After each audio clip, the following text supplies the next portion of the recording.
My daughter hasn't called me Mama in 3 years. She calls me Rudy now, like I'm a colleague she's forced to work with. I'm sitting in my kitchen in Oakland, California. It's 6 in the morning. The sun hasn't even come up yet, but I've been awake for hours. My phone is on the table in front of me. 14 missed calls from the last month. None of them from Shanice. I pick up my coffee. It's gone cold. I don't remember making it. Last week, my granddaughter Zara called me. She's 17. Sweet girl. Smart. She wants to be an artist, though Lord knows I don't understand how anyone makes a living doing that. But that's not what she called about. "Grandma Rudy," she said, her voice careful, like she was stepping around broken glass. "Why does Mom cry every time she hangs up with you?" I didn't have an answer. I still don't. But sitting here in the dark, looking at my reflection in the kitchen window, I finally understand something I should have seen a long time ago. I became exactly what I swore I'd never be. Let me take you back, because this story doesn't start with me. It starts with my mother. My mama's name was Lorraine Mae Robinson, born in 1935 in Hattiesburg, Mississippi. She died 10 years ago, in 2010, in a hospital bed in Oakland, holding my hand but never quite looking at me. Even at the end, Mama couldn't meet my eyes when she said goodbye. She was 14 when her own mother died. 14 years old, and suddenly she was the woman of the house. 5 younger brothers and sisters. A father who worked at the lumber mill and came home too tired to do anything but eat and sleep. So Mama cooked. Mama cleaned. Mama raised those babies like they were her own. She never got to finish school. She never got to be young. When she was 19, she married my father, James Robinson. He was handsome, charming, worked at the Ford plant in Detroit for exactly 8 months before he decided factory work wasn't for him. By then, Mama was pregnant with my oldest brother, Raymond. My father left in 1962. I was 6 years old. Mama was 27, with 6 children under the age of 12. She didn't cry, at least not where we could see her. She just went to work. She worked as a housekeeper for a white family in Bloomfield Hills. The Caldwells. Big house. 4 bedrooms. She cleaned their toilets, washed their floors, ironed Mr. Caldwell's shirts every Sunday night for 40 years. Mrs. Caldwell used to tell her friends, "Lorraine is like family." But Mama still had to use the back door, and she still got paid minimum wage until 1998. Mama never complained. She just worked. And that's how she loved us. Through work, through sacrifice, through making sure we had food on the table and shoes on our feet, even if she went without. But she never said the words. She never said, "I love you, baby." She never said, "I'm proud of you." She never hugged us, not really. A quick pat on the shoulder, maybe. A hand on your head if you were lucky. I remember one time, I must have been 10 years old, I brought home my report card. Straight A's. Every single subject. I was so proud. I ran all the way home from school, clutching that paper, thinking, this is it. This is the one that'll make Mama smile. I burst through the door. "Mama, Mama, look!" She was at the stove, stirring a pot of greens. She wiped her hands on her apron and took the paper from me. She looked at it for a long time. I held my breath. Finally, she handed it back. "That's good, Rudy," she said. "Your brother Raymond got all A's at your age, too, and he did his chores without being asked." Then she went back to stirring. I went to my room and cried into my pillow so she wouldn't hear me. But I didn't understand it then. I thought there was something wrong with me. I thought if I just worked harder, did better, maybe she'd finally be proud. It took me 50 years to realize. Mama was proud. She just didn't know how to say it, because nobody ever said it to her. The only time I ever saw my mother smile, I mean really smile, was the day I got my acceptance letter from UCLA. It was 1974. I was 18 years old. The letter came in the mail. I tore it open right there on the porch, my hands shaking. "Dear Miss Robinson, we are pleased to inform you," I screamed. I actually screamed. I ran inside, waving that letter like it was a winning lottery ticket. "Mama, Mama, I got into UCLA." She was folding laundry. She stopped. She took the letter. She read it. And for just a second, maybe 2 seconds, I saw it. A smile. A real one. It lit up her whole face. Then it was gone. "Don't waste it," she said. She handed the letter back and picked up another towel to fold. That was it. That was the proudest moment of my life, and all I got was "don't waste it." But you know what? I didn't waste it. I went to UCLA.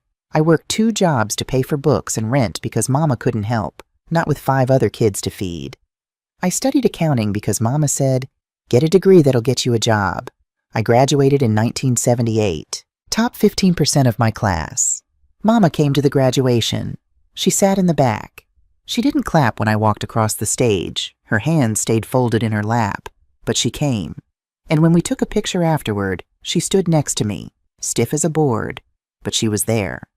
I thought that was love. I thought presence was enough.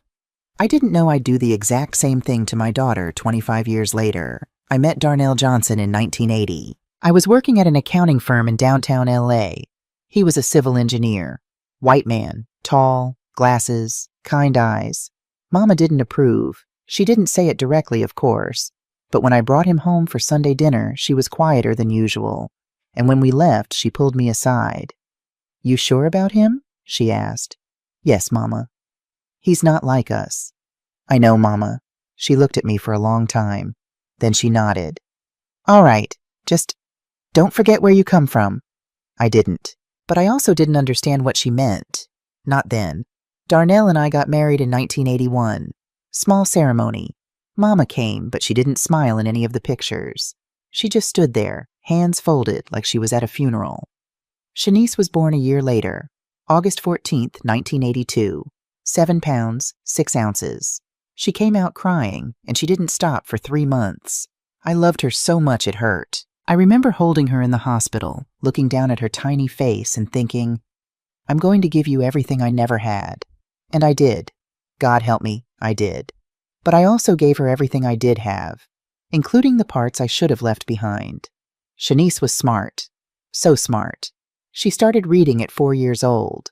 By 1st grade, she was reading chapter books. Her teachers said she was gifted.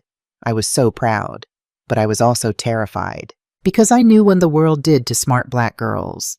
I knew how hard she'd have to work just to be seen as half as good as her white classmates. I knew she couldn't afford to be average. She had to be excellent. So I pushed her. When she brought home a test with a 95, I said, "What happened to the other 5 points?" When she made the honor roll, I said, "Your cousin Malik made principal's honor roll." When she got into the magnet school for middle school, I said, "Good, now don't mess it up." I thought I was preparing her. I thought I was making her strong. I didn't realize I was breaking her. We paid $180,000 for Shanice to go to private school from kindergarten through 12th grade. Not we, mostly me. Darnell helped, but I was the one working 60-hour weeks. I was the one who started my own consulting firm, Johnson & Associates Financial, in 1995. I was the one who sacrificed vacations, new clothes, a bigger house, so my daughter could have the best education money could buy. And she did great. Straight A's all through high school. Student council. Debate team. Volunteer work. She got into Columbia University in 2000. Full scholarship. We were so proud. Darnell cried when she opened the letter. I didn't cry. I just nodded. "Columbia is great," I said. "But you know your father really wanted you to try for Harvard." I saw her face fall, just for a second. Then she smiled and said, "Yeah, I know. I didn't think anything of it. I thought I was being honest. I thought I was helping her see where she could improve. I didn't know I was telling her she wasn't enough." Shanice went to Columbia. She majored in political science. She graduated in 2004, top of her class. She got into Columbia Law School. When she told me, I said, "That's wonderful, baby. You're going to make a great lawyer." But then I added, "Just make sure you don't take too long. 3 years is a long time. Your cousin Jasmine finished law school in 2.5.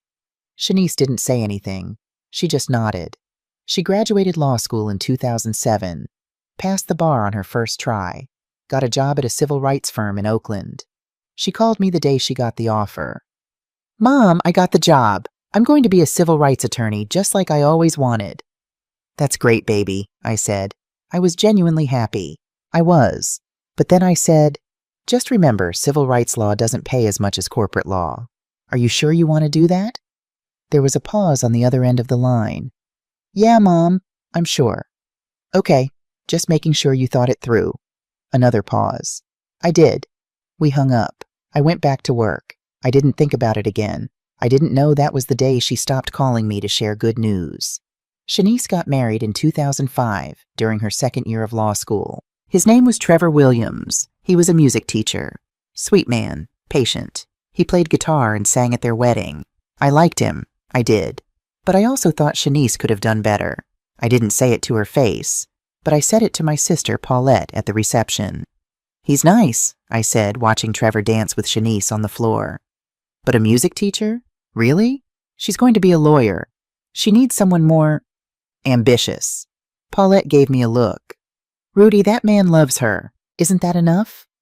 Love doesn't pay the bills, I said. Paulette shook her head and walked away. I didn't understand why she was mad. I was just being practical. Shanice heard me, though. She was walking past our table on her way to the bathroom. She stopped. She looked at me. Mom, did you just— What, baby? She stared at me for a long moment. Then she shook her head. Nothing. Never mind. She walked away. I should have followed her. I should have asked what was wrong, but I didn't. I just went back to my cake. Shanice had her first child in 2007. Zara. Beautiful baby girl. She had Shanice's eyes and Trevor's smile. When Shanice called to tell me she was taking a year off work to stay home with the baby, I was shocked. A whole year? I said. Shanice, that's going to hurt your career. I was back at work 6 weeks after you were born. I know, Mom, but I want to be with her. But, Mom, I've made up my mind. Okay, baby, I just want what's best for you. She didn't respond. She just said she had to go and hung up. 5 years later, when Shanice enrolled Zara in public school instead of private school, I couldn't believe it. Public school? I said. After everything I sacrificed to give you private education? Mom, the public school in our neighborhood is excellent. Zara will be fine. But, Mom, please, this is my decision. I didn't push, but I let her know I didn't approve. I said it to Darnell. I said it to Paulette. I said it to my friends at church. Can you believe it? Public school. After everything. I didn't understand why Shanice stopped inviting me to Zara's school events after that. The years went by. Shanice and I talked less and less. We saw each other at holidays, but it was always tense. She was polite but distant, like there was a wall between us. I didn't know why. I thought maybe she was just busy. She had 2 kids, Zara and Elijah, born in 2010. She was working long hours at the firm. She had a lot on her plate. I tried to help.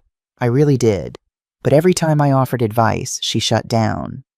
Shanice, maybe if you worked a little harder, you'd make partner by now. Mom, I don't want to make partner. I like what I'm doing. But wouldn't it be better to— Mom, please, I'm fine. She always said she was fine, but I could hear it in her voice. She wasn't fine. I just didn't know what was wrong. And then, 3 months ago, everything fell apart. It was Zara's 17th birthday. October 12th. I didn't get an invitation to the party. I found out about it on Facebook. Shanice had posted pictures. Zara blowing out candles on a big chocolate cake. Trevor's parents laughing in the background. Friends from school. Family I didn't recognize. But I wasn't there. I stared at those pictures for an hour. Then I called Shanice.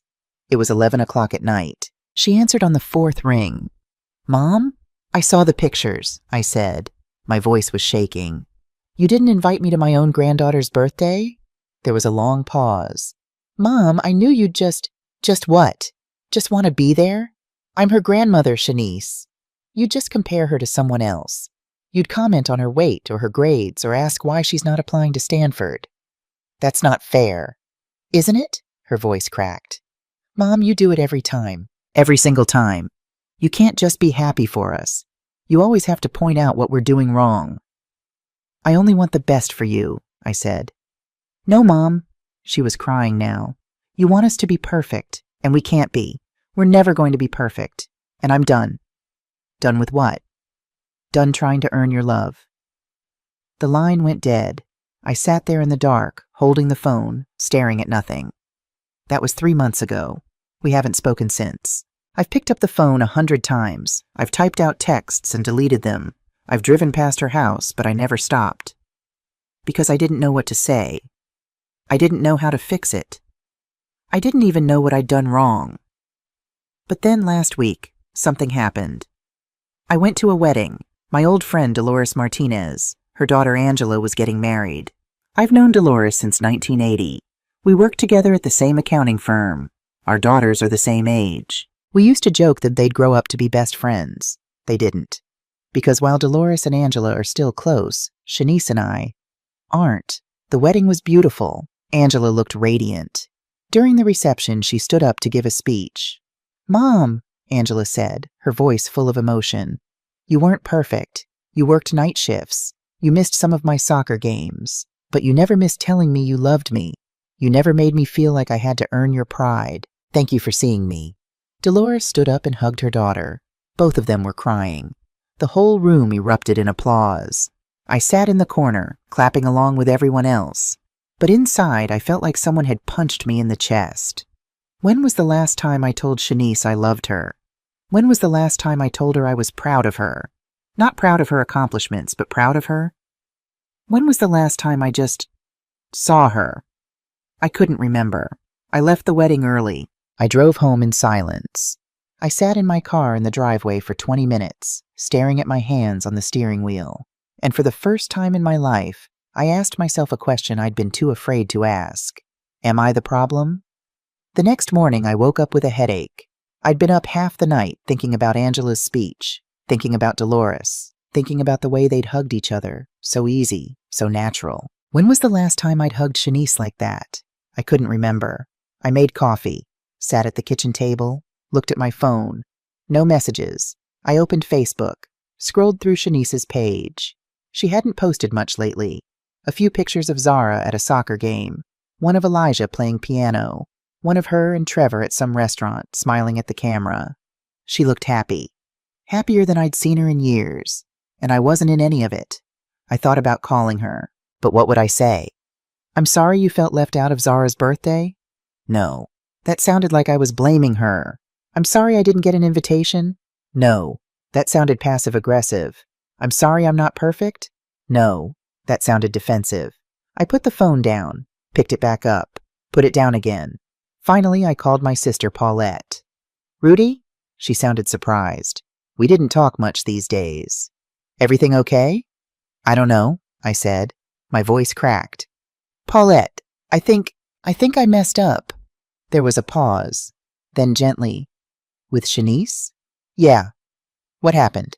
I told her everything. The birthday party, the phone call, the 3 months of silence.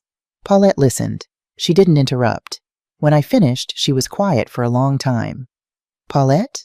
I'm here," she sighed. "Rudy, can I ask you something?" "Yeah." "When was the last time you told Shanice you were proud of her?" I opened my mouth, then closed it. I tell her all the time." "No," Paulette said, her voice soft but firm. "When was the last time you told her you were proud of her without a but after it?" I didn't answer. "That's what I thought," Paulette said. "Rudy, you love that girl. I know you do. But baby, you've got to learn how to show it." "I do show it," I said.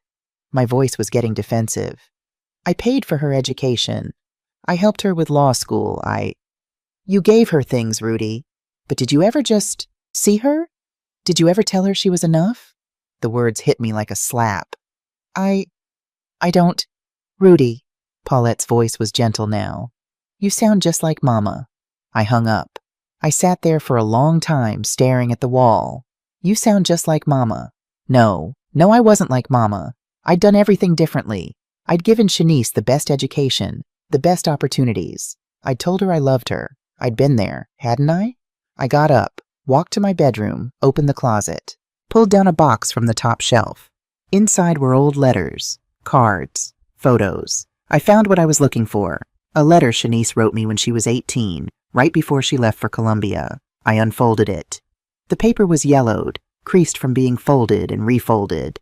"Dear Mom, thank you for everything. I know you worked hard for me. I know you sacrificed a lot so I could go to Columbia. I promise I'll make you proud. I'll study hard. I'll get good grades. I'll make something of myself. I won't let you down. Love, Shanice." I read it 3 times. Then I noticed something I'd never noticed before. She didn't write "I love you." She wrote "Love, Shanice," like a signature, like a closing on a business letter. And she didn't write "I'll make you happy." or I'll make myself proud. She wrote, I'll make you proud. Even at 18, my daughter thought her only job was to make me proud. I folded the letter, put it back in the box, sat down on the bed. And for the first time in 68 years, I let myself see it. I was my mother. I had done to Shanice exactly what Mama had done to me. I had loved her through work, through sacrifice, through pushing and correcting and molding, but I had never just loved her for being. I didn't know what to do with that realization, so I did what I always do when I'm overwhelmed. I went to church. It was a Wednesday night. Bible study. I sat in the back, half listening to Pastor Williams talk about forgiveness. After the service, I stayed behind, sat in the empty sanctuary, staring at the cross. A voice broke the silence. Rudy, you all right? I turned. It was Diane Freeman. We'd known each other for years. She was a therapist, worked with kids and families. I'm fine, I said automatically. She sat down next to me. You don't look fine. I wanted to tell her to mind her business, but instead I found myself asking, Diane, do you ever work with adults? Like older adults? Sometimes. Why?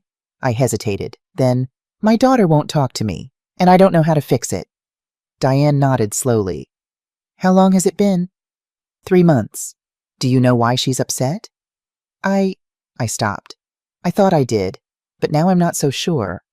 Diane was quiet for a moment. Then she said, Rudy, can I tell you something I see a lot in my work? Okay. A lot of parents, especially our generation, we were raised to believe that love is sacrifice, that if we worked hard enough, gave our kids enough, they'd know we loved them. I nodded. That was exactly what I believed. But here's the thing, Diane continued. Kids don't experience love the way we think they do. They don't feel loved because you paid for their education. They feel loved when you tell them you're proud of them, when you hug them, when you see them for who they are, not who you want them to be. Her words echoed Paulette's, echoed Angela's speech. So what do I do? I asked. My voice was barely a whisper. You listen, Diane said. Really listen. Not to defend yourself, not to explain, just to hear what she has to say. What if she doesn't want to talk to me?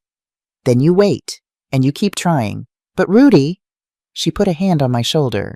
You have to be willing to hear things that might hurt. I nodded, but inside I was terrified. That night I tried to call Shanice. It rang 4 times, then voicemail. Hi, you've reached Shanice. Leave a message. I opened my mouth, then closed it, hung up. What was I supposed to say? I tried again the next day. Same thing. Voicemail. I sent a text. Baby, can we talk? 6 hours later, she replied, I'm busy, Mom. That was it. I stared at those 3 words for a long time. Then I did something I hadn't done in years. I called my granddaughter. Zara answered on the second ring. Hi, Grandma Rudy. Her voice was bright, sweet. She didn't sound angry. Hi, baby, how are you? I'm good, just doing homework. On a Friday night? She laughed. Yeah, I know, but I have an art project due Monday and I procrastinated. Art project, that sounds fun.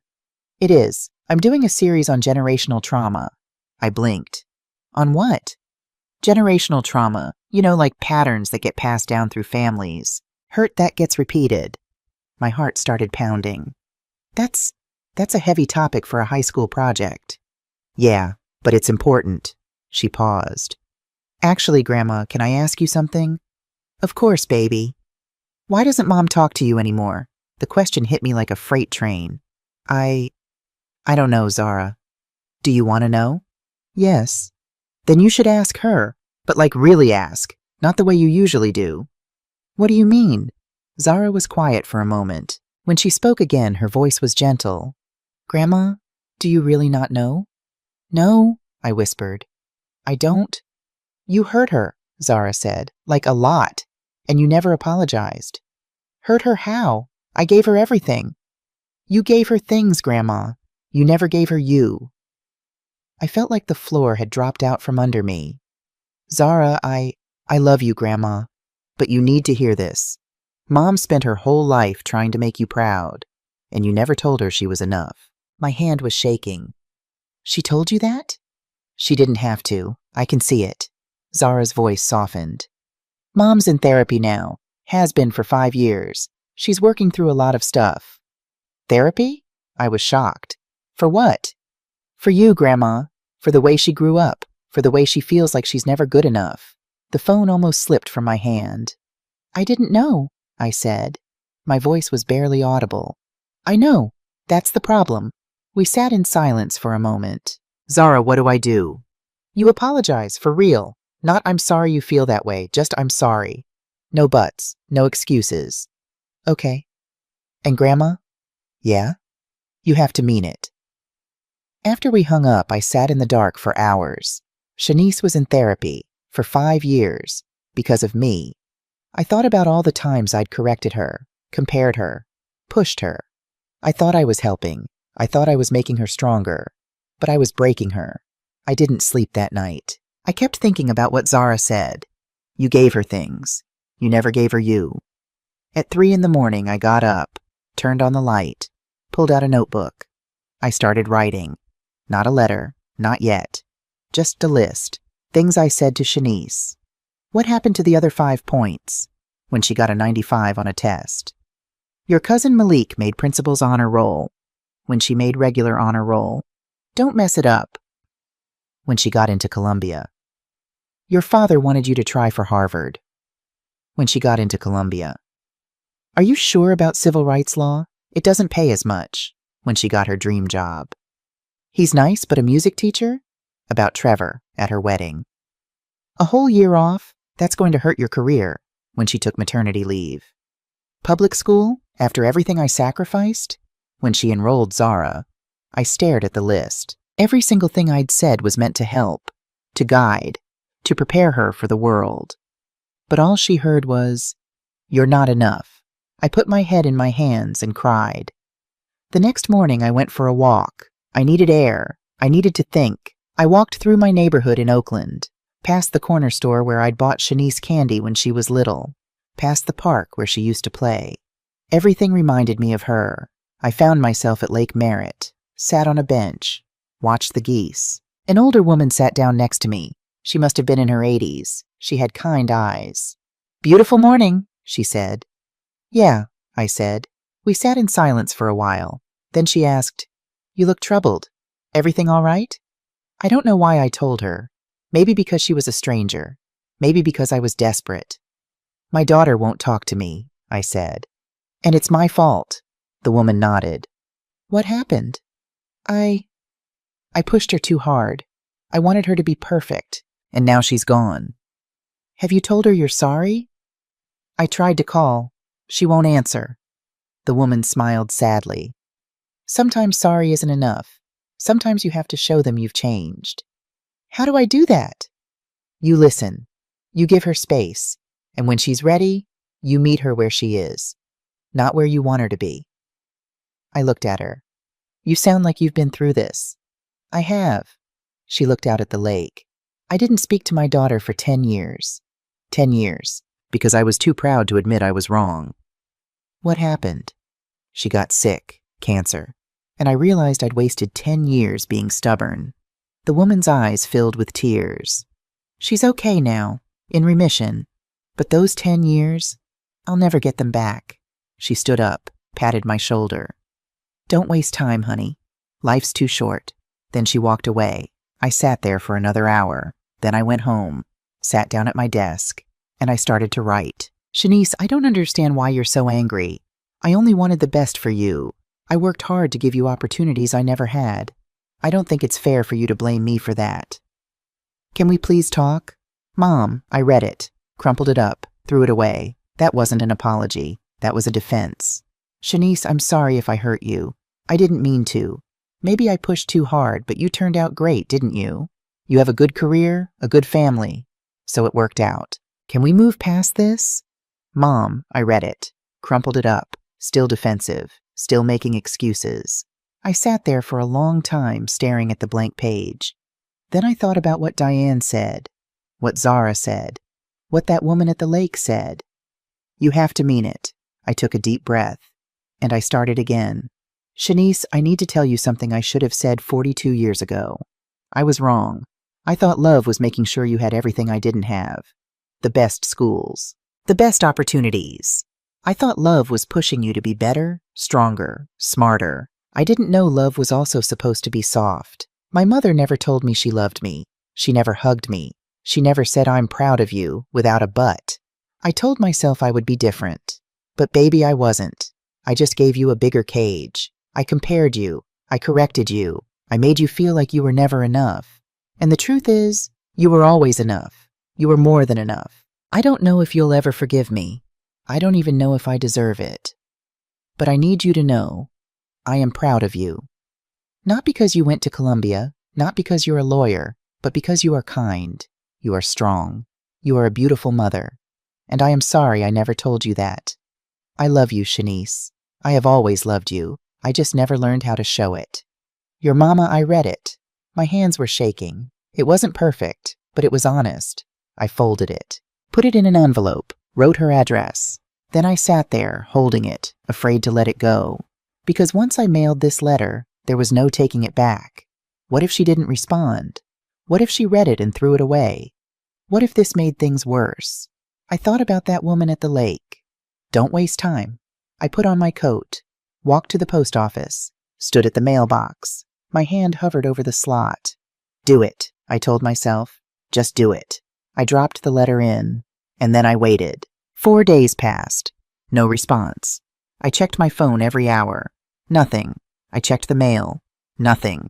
I tried not to panic, but every day that passed felt like a year. On the 5th day, my phone rang. It was Shanice. My heart stopped.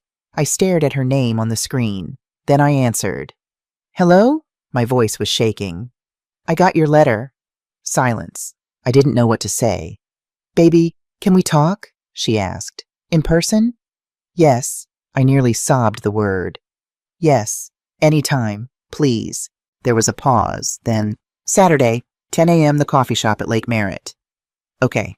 But Mom, her voice was firm, I need you to just listen. Can you do that? Not explain, not defend, just listen. I took a shaky breath. Yes, I can do that. Okay. Another pause. I'll see you Saturday. Shanice, yeah? Thank you. She hung up. I sat down, put my head in my hands. She was willing to talk. That was more than I deserved. But it was also the most terrifying thing I'd ever faced. Because for the first time in my life, I was going to have to listen without defending myself. I was going to have to hear the truth about what I'd done. And I didn't know if I was strong enough. The next 2 days were the longest of my life. I barely slept. I kept rehearsing what I would say, how I would sit, how I would react. But every time I imagined it, I got scared. What if she told me things I didn't want to hear? What if she said I was a bad mother? What if she said she didn't forgive me? What if I broke down? What if I got defensive? I called Diane. Rudy, you okay? I'm seeing Shanice on Saturday. To talk. That's wonderful. I'm terrified. I know. That's normal. What if I mess it up? Diane was quiet for a moment. Rudy, can I tell you something? Yeah. The fact that you're terrified means you care. That's good. Use that fear. Let it remind you to listen. Okay. And Rudy? Yeah? Whatever she says, don't interrupt. Don't explain. Just let her speak. She needs to be heard. What if what she says hurts? Then let it hurt. You can heal from hurt. You can't heal from silence. I nodded, even though she couldn't see me. Okay. You've got this. I hoped she was right. Saturday morning came. I woke up at 5 a.m., couldn't go back to sleep. I took a shower, changed clothes 3 times, finally settled on a simple blue blouse and black pants. I left the house at 9. The coffee shop was only 15 minutes away, but I didn't want to be late. I got there at 9:30, ordered a coffee I didn't drink, sat at a table by the window, and I waited. At exactly 10 o'clock, the door opened, and there she was, my daughter. She looked tired. But she was there. She saw me, walked over, sat down. We stared at each other for a long moment. Hi, Mom. Hi, baby. Another silence. Then Shanice took a deep breath. I've been in therapy for 5 years, she said. I nodded. Zara told me. Did she tell you why? I hesitated. She said, because of me. Shanice nodded. Yeah, because of you. The words hurt, but I didn't flinch. Okay, I said. Tell me. And she did. Shanice took a sip of her coffee, put it down, looked at me. I've been in therapy for 5 years, she said again. And for the first 3 years I couldn't even say your name without crying. I felt my chest tighten, but I'd promised to listen, so I nodded. Go on, she took a breath. Do you remember my 8th grade science fair? I searched my memory. I think so. I won first place, she said. I built a working solar panel out of household materials. I was so proud. I'd worked on it for 2 months. I nodded slowly. It was coming back to me. You picked me up from school that day. I ran to the car with my blue ribbon. I was so excited I could barely breathe. Her voice cracked. And you looked at it. You said, "That's nice, Shanice. Did you finish your math homework?" The memory hit me like a punch. I did say that. I remembered now. I went to my room and cried that night, Shanice continued. I thought I'd disappointed you somehow. I thought winning wasn't enough. Baby, I didn't mean... She held up a hand. You promised to listen. I closed my mouth, nodded. Do you remember when I got into Columbia? Of course. I called you from school. I was screaming into the phone. Mom, I got in. I was so happy. She wiped her eyes. And you said, good. Now don't mess it up. I felt shame wash over me, but I didn't speak. I wanted you to say you were proud, Shanice said. I wanted you to scream with me, to be excited. Instead, you went back to cooking dinner like I just told you I finished my homework. She was crying now, but she kept going. And my wedding. God, Mom, my wedding. I braced myself. You spent the whole day criticizing me. My dress was too tight. The flowers were too expensive. I should have invited more of your friends. The music was too loud. Trevor's family was too casual. I was just trying to... You never told me I looked beautiful. Her voice broke completely. Trevor's mom did. She hugged me and said, you are radiant, baby. But you? My own mother? You straightened my veil and told me to stand up straighter. I couldn't hold back anymore. Tears were streaming down my face. I'm sorry, I whispered. I'm not done, Shanice said. I nodded, wiped my face. Every achievement, every milestone, every moment I wanted to share with you. You found something wrong, something I could have done better, someone else who did it better. She pulled out her phone, opened her notes app. I made a list. After my last therapy session, my therapist, Dr. Okafor, asked me to write down specific moments. So I did. She started reading. Age 10, I got led in the school play. You said, that's great, but your cousin Maya got led in a scholarship. Age 13, I made the honor roll. You said Malik made principal's honor roll. What happened? Age 16, I got a 98 on my SAT practice test. You said 2 more points and it would have been perfect. Age 23, I graduated Columbia Law School, top of my class. You said, that's wonderful. Your cousin Jasmine finished in 2.5 years instead of 3. With each one, I felt like I was being cut, but she kept going. Age 29, I married the love of my life. You told Aunt Paulette you wished I'd found someone more ambitious. Age 35, I took a year off to be with my newborn daughter. You said a whole year? I was back at work in 6 weeks. Age 40, I won the biggest case of my career, changed 400 families' lives. You said, that's nice. Did you see Jasmine just made partner? She put her phone down, looked at me. Do you see it now, Mom? Do you see what you did? I couldn't speak. I could barely breathe. I need to know something, Shanice said, her voice shaking. Did you ever see me? Not the version you wanted. Not the Columbia graduate. Not the lawyer. Just me. Did you ever just love me for me? The question shattered me, because the answer was yes. Of course it was yes. But I had never told her. I looked at my daughter, really looked at her. She was 42 years old, beautiful, strong, successful, and she had spent her entire life believing she wasn't enough, because of me. Yes, I sassy said. My voice was barely a whisper. Every single day, from the moment you were born. Then why didn't you tell me? She was sobbing now. Why did you make me feel like I had to earn it? Because... I stopped, took a breath. Because my mother never told me. And I thought if I could give you everything she didn't give me, The education, the money, the opportunities. That would be enough. I thought that was love. It wasn't, Shanice said. It wasn't enough, Mom. I know. The words came out broken.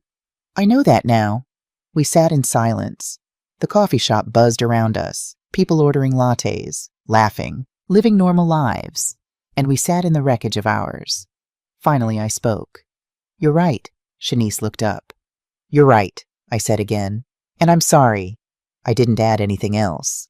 No but, no I was trying my best, no you have to understand. Just, you're right, and I'm sorry. Shanice stared at me, like she couldn't believe what she was hearing. You deserved better, I continued. My voice was shaking but steady. You deserved a mother who told you she loved you every day, who hugged you, who celebrated you without comparing you to anyone else, who saw you, just you, and said, you are enough. I reached across the table, took her hand. I failed you, baby. I failed you in the worst way a mother can fail her daughter. And I am so, so sorry. Shanice's face crumpled. She pulled her hand back, covered her face, and she wept. Not quiet tears, full body-shaking sobs. I stood up, walked around the table, and I did something I hadn't done since she was a little girl. I pulled her into my arms. She resisted for a second, then she collapsed into me, and we stood there in the middle of that coffee shop, holding each other, crying. I forgive you, she whispered into my shoulder. You don't have to. I do, she said, because I need to stop this, for Zara, for Elijah. I don't want them to feel what I felt. We pulled apart, sat back down. I handed her a napkin. She wiped her face, laughed a little. I'm a mess. So am I. We smiled at each other, small tentative smiles. Then Shanice said something that changed everything. Mom, I need to tell you something. What is it, baby? Shanice took a shaky breath. Zara doesn't want to go to college. I blinked. What? She wants to go to art school. She wants to be an artist. I opened my mouth, closed it. Every instinct in me wanted to say art? That's not practical. She needs a real degree. But I didn't. Okay, I said carefully. What did you tell her? Shanice looked down at her hands. At first, I told her no. I told her art wasn't a real career, that she needed to think about her future, that she should at least get a business degree as a backup. My heart sank. Oh, Shanice, I know, she said quickly. I heard the words coming out of my mouth and I froze, because I sounded exactly like you. She looked up at me, tears in her eyes again. I was doing it, Mom. I was doing to her what you did to me, and I didn't even realize it until the words were already out. What did you do? I asked softly. I stopped. I took a breath, and I thought about how you made me feel, how I spent my whole life trying to be enough for you, and I realized I don't want Zara to feel that way about me. So what did you say? Shanice smiled, a real smile. I said, baby, if art makes you happy, do art. I'm proud of you no matter what. I felt something break open in my chest. Relief, pride, hope. And you know what she said? Shanice continued. What? She said, really, Mom? You mean it? Like she couldn't believe I was saying yes, like she'd been bracing for a fight. Shanice wiped her eyes. She's 17 years old and she was already afraid of disappointing me. We sat with that for a moment. You broke the cycle, I said quietly. We both did, Shanice said. You by writing that letter, by being here, by listening, and me by not repeating it with my kids. She reached into her bag, pulled out a folded piece of paper. Dr. Okafor asked me to write you a letter a few months ago. She said I didn't have to send it. It was just for me, to help me process. Can I read it? I asked. She hesitated, then handed it to me. I unfolded it. The handwriting was shaky, like she'd been crying when she wrote it. Mom, I got into Columbia because you wanted it, not me. I became a lawyer because you said teaching was settling. I worked 80-hour weeks for 10 years because you told me anything less was lazy. And when I finally won that case, the one you saw in the paper, the one I worked on for 3 years, the one that changed 400 families' lives, you compared me to Jasmine. I don't hate you, Mom. I'm just tired of never being enough. I spent my whole childhood waiting for you to say you were proud. Without a but after. I'm 42 years old. I have a husband who loves me, 2 beautiful kids, a career I'm proud of. But I still hear your voice in my head every time I accomplish something. That's nice, but I'm in therapy trying to silence that voice. I'm doing the work you never did, and I forgive you, not because you deserve it, but because I deserve peace. I hope one day you'll see me, really see me, not as a reflection of your sacrifices, not as a project, not as potential, just as your daughter, who loves you, who always has, even when it hurt. Shanice. I folded the letter, handed it back. I couldn't speak. I wrote that 3 months ago, Shanice said, before your letter, before today. And now? I managed to ask. Now, she smiled. Now I think maybe you finally do see me. I reached across the table again. This time she took my hand. I do, baby. I see you. And I'm so proud of who you are. We sat there for another hour, talking, really talking. She told me about her therapy, about the patterns Dr. Okafor helped her see, about how she was learning to parent differently. I told her about Mama, about growing up never feeling good enough, about how I'd promised myself I'd be different, and how I'd failed. You weren't all bad, Mom, Shanice said gently. You gave me so much, a good education, opportunities, a strong work ethic. But I didn't give you softness, I said. No, you didn't. She squeezed my hand. But you're giving it to me now. Before we left, I asked her one more question. Can I come to Zara's art show? She mentioned she has one coming up. Shanice's eyes widened. You want to come? I do, if that's okay. She smiled. Yeah, Mom, that would be really nice. And Shanice? Yeah? I won't criticize.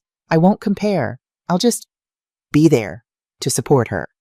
Shanice's eyes filled with tears again. Thank you. We stood up, hugged again. This time it felt different, lighter. I love you, Shanice.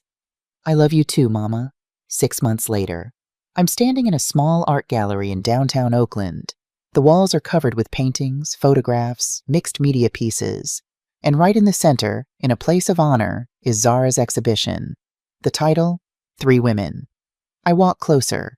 There are 5 pieces total. But the centerpiece stops me in my tracks. It's a triptych. 3 portraits, side by side.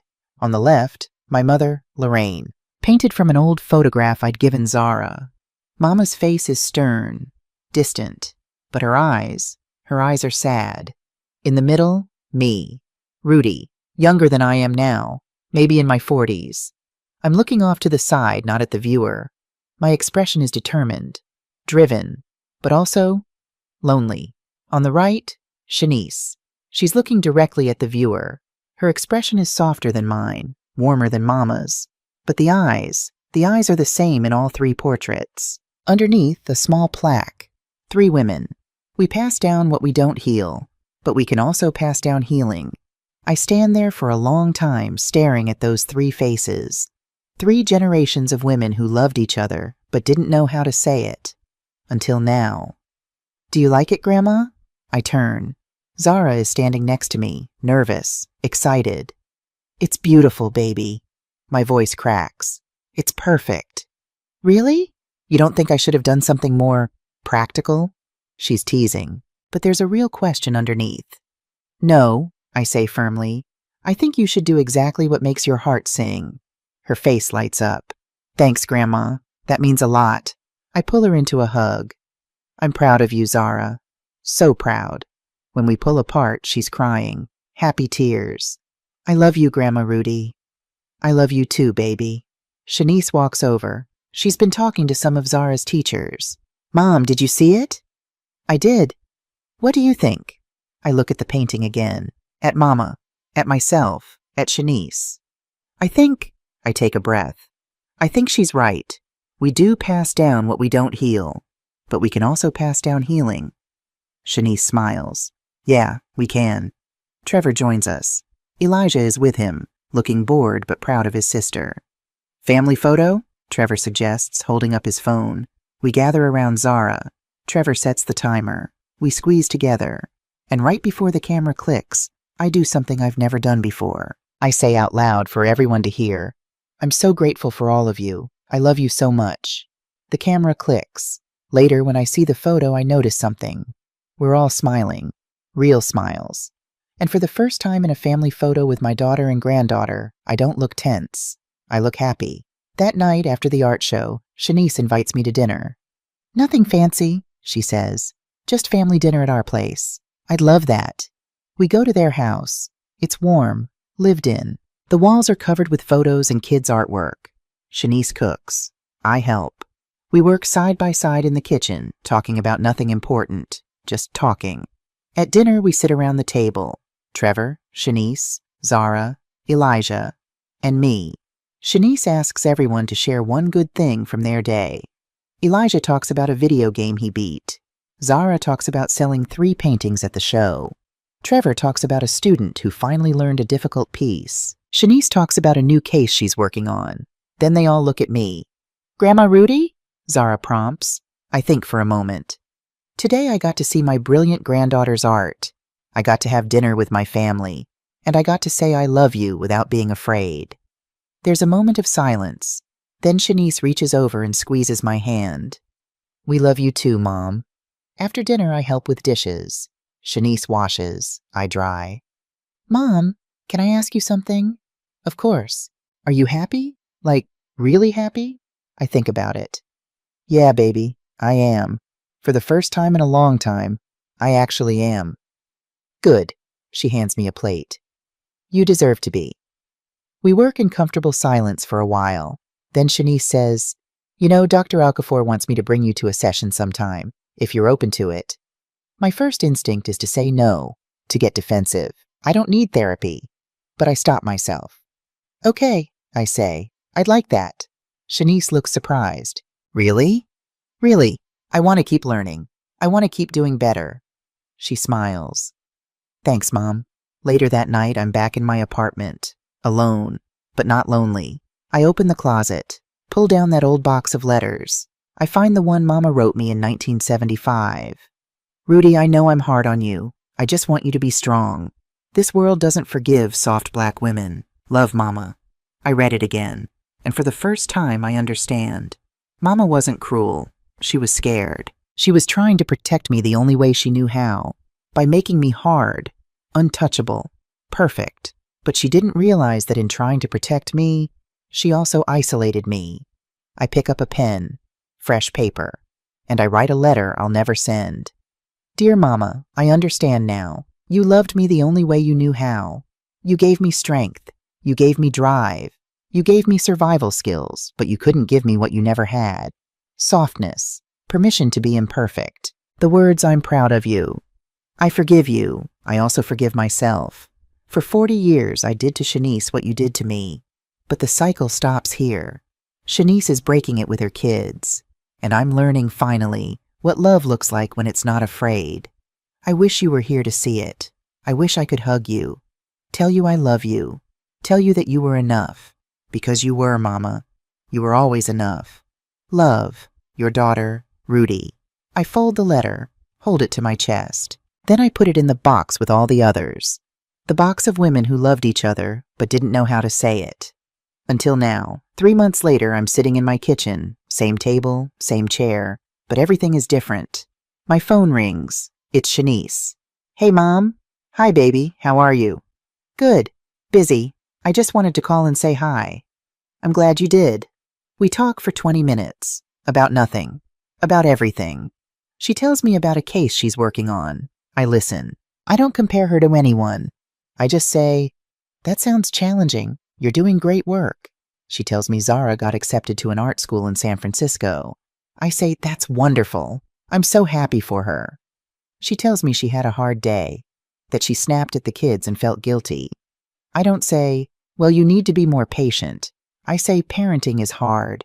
You're doing your best, and your kids know you love them. Before we hang up, she says, I love you, Mom. I love you too, baby. We hang up, and I sit there, smiling. My phone buzzes, a text from Zara. Grandma, check your email. I sent you something. I open my laptop. There's an email from Zara with an attachment. I click it. It's a digital version of her painting. 3 women. But she's added a fourth panel. On the far right, next to Shanice, Zara herself. She's smiling, open, free. And underneath, new text. 4 generations. The first didn't know how to speak love. The second learned too late. The third is learning now. The fourth will always know. I stare at it for a long time. Then I text back. This is beautiful, baby. I'm so proud of you. I love you. She responds immediately. Love you too, Grandma. I close my laptop. Look around my small apartment. The same apartment I've lived in for 40 years. The same kitchen where I sat in the dark 6 months ago, wondering why my daughter didn't love me anymore. But now I know. She always loved me. She just needed me to love her the way she needed to be loved. Not through sacrifice, not through pushing, not through perfection, but through seeing her, hearing her, holding her, and telling her every single day, you are enough. My mother never told me she loved me. I never told my daughter I loved her. Not the way she needed. But my granddaughter? She'll never wonder. Because Shanice learned what I didn't. You can break a cycle you didn't start. It took me 68 years to learn that love isn't just sacrifice. Love isn't just working hard. Love is also soft. Love is saying, I'm proud of you, without a but. Love is listening without fixing. Love is seeing your child for who they are, not who you need them to be. I don't know if I'll ever be the mother Shanice deserved.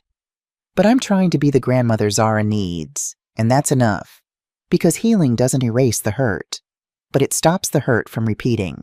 I stand up, walk to the window, look out at the Oakland streets I've called home for 45 years. The sun is setting, the sky is pink and orange, and for the first time in my life, I feel something I've never felt before. Peace. Not because everything is perfect, but because I finally stopped trying to be. Tomorrow, Shanice and I are having coffee again. Same place, same time. But this time, we're not meeting to fight or fix or explain. We're just meeting to be together. Mother and daughter. Enough.